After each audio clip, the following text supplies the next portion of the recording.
आज जो पंचायत इसमें गांव में लालू नगला में रखी गई है, समस्या कई सारी हैं। इस समय गेहूं में सिंचाई का कार्य चल रहा है और सरकार ने एक नया काम करने की कोशिश की है। जो यूरिया का कट्टा पहले 45 किलो का हुआ करता था, उसका वजन घटा के 5 किलो कम कर दिया, 40 किलो का कर दिया। और उसका मूल्य जो घोषित फिर से सरकार ने रेट वही रखा 266 रुपये। तो सरकार हर तरह से किसान को बर्बाद करने की तैयारियां कर रही है, जो कि किसान हित में बिल्कुल नहीं है। जी, मेरा नाम उस्मान अली पाशा है। मैं राष्ट्रीय महासचिव हूँ किसान यूनियन का। आज एक किसान पंचायत का आयोजन ग्राम लालू नगला में किया गया, जिसमें कई सारे बिंदुओं पर चर्चा की गई। प्रमुख बिंदु इस समय फसलों में टॉप ड्रेसिंग का कार्य चल रहा है, जिसमें गेहूं में खास करके टॉप ड्रेसिंग का कार्य चल रहा है। तो इस समय एक तो गेहूं को पानी की बहुत ज़रूरत है और नहर विभाग पानी नहीं छोड़ रहा है नहरों में। हालात ये हैं कि पूरी नहरें, जो सबसे बड़ी नहर है ज़िले की अपर कोसी, उसकी ही सफाई पूरी तरह नहीं हुई है। तो फिर राजवाहे या माइनरों की सफाई तो बात ही क्या की जा सकती है। और कई करोड़ रुपये बजट सालाना का आता है जो नहर विभाग का कुलाबे सही कराने के लिए, या जो नहरों की सफाई है, जंगल सफाई है, लेकिन नहर विभाग के अधिकारी और कर्मचारी उसको हड़प कर जाते हैं और उस पैसे का सदुपयोग नहीं करते, जिससे किसान दिन प्रतिदिन कंगाल होता चला जा रहा है। कहीं कहीं नहरों के कटने से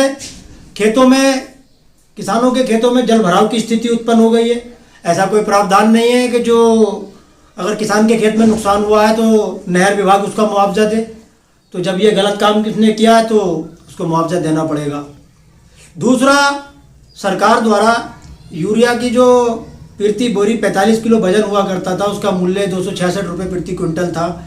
उसको मूल्य तो बिल्कुल नहीं बढ़ाया है, लेकिन 5 किलो खाद उसमें से कम कर दिया। जो 45 किलो का 266 रुपये प्रति कट्टा हुआ करता था, अब वो उसका रेट जो है 40 किलो का 266 रुपये कट्टा। तो ये किसान के हकों पर डाका डालने का सरकार की नीति दिन प्रतिदिन चली जा रही है। सरकार किसान की फसलों का कोई वाजिब मूल्य तय नहीं कर रही है।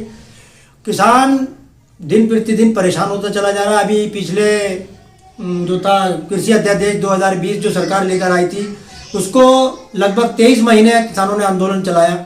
आंदोलन चलाने के बाद में सरकार, माननीय प्रधानमंत्री जी ने किसानों से माफ़ी मांगते हुए उस अध्यादेश को वापस लेने की घोषणा की, लेकिन वो अध्यादेश सिर्फ नाम के लिए वापस लिया गया। आज भी उस अध्यादेश को लाने की कोशिश की जा रही है और सामने से नहीं, घुमा फिरा के उस अध्यादेश को किसानों पर थोपने की कोशिश की जा रही है। हमारे जिले के जिलाधिकारी जो माइल्ड पर बहुत ध्यान दे रहे हैं, मिलेट पर, और कोशिश कर रहे हैं कि मोटा अनाज पैदा हो। हमारा जिला मोटा अनाज पैदा करने में पहले से ही सक्षम है। ज्वार, बाजरा, मक्का हमारे ज़िले में पर्याप्त मात्रा में पैदा होती है, लेकिन और किसान उसको छोड़कर साड़ा धान की तरफ अग्रसर हुआ। उसकी वजह यह रही कि सरकारों की नीतियां बहुत खराब रही, क्योंकि किसानों ने भरपूर मात्रा में पैदा किया, लेकिन पश्चिमी सभ्यता का असर होने की वजह से उस मोटे अनाज को हमारे देश के नागरिकों ने छोड़ दिया और सरकार ने भी उस पर ध्यान नहीं दिया। अब सरकार उस पर ध्यान दे रही है। हमारे जिले के जो जिलाधिकारी महोदय हैं वो बहुत ज़्यादा उस पर ध्यान दे रहे हैं, लेकिन क्रय केंद्र उसके जैसे कि धान क्रय केंद्र खोले जाते हैं, ऐसे ही ज्वार, मक्का, बाजरा, इनके भी क्रय केंद्र खोले जाएं। सरकार द्वारा इनका मूल्य प्रति वर्ष निर्धारित किया जाता है, लेकिन पूरे उत्तर प्रदेश में एक भी क्रय केंद्र नहीं खोला जाना इस बात को दर्शाता है, क्योंकि सरकार चने का न्यूनतम समर्थन मूल्य घोषित करती है, चना खरीदने के लिए कोई क्रय केंद्र नहीं खोला जाता। सरकार मूंग का निर्धारित करती है, लेकिन कोई क्रय केंद्र नहीं खोला जाता। सरकार उड़द का मूल्य निर्धारित करती है, लेकिन कोई क्रय केंद्र नहीं खोला जाता। सरकार मसूर का करती है, लेकिन कोई क्रय केंद्र नहीं खोला जाता। सरकार ज्वार का करती है, कोई क्रय केंद्र नहीं खोला जाता। तो ये सरकार की नीतियां किसान को बर्बाद करने की हैं। और बड़े गर्व के साथ में हमारे देश के प्रधानमंत्री कह रहे हैं कि गरीबों को 5 साल तक के लिए जो है मुफ्त अनाज मिलेगा। तो मुफ्त अनाज की आप जो घोषणा कर रहे हो, इस बारे में भी सोचना चाहिए कि आप जो मुफ्त अनाज दे रहे हो, ये देन किसकी है? क्योंकि आपके पास में इतना खाद्यान्न किसानों ने पहले ही उपलब्ध करा दिया है, इतनी पैदावार कर दी है कि आप हर गरीब को मुफ्त अनाज दे सको। तो जो अन्नदाता है उसके बारे में सोचना होगा और उसको उसकी फसल का वाजिब मूल्य दिए बिना ये सब कुछ संभव नहीं है। बहुत बहुत शुक्रिया। जय जवान जय किसान।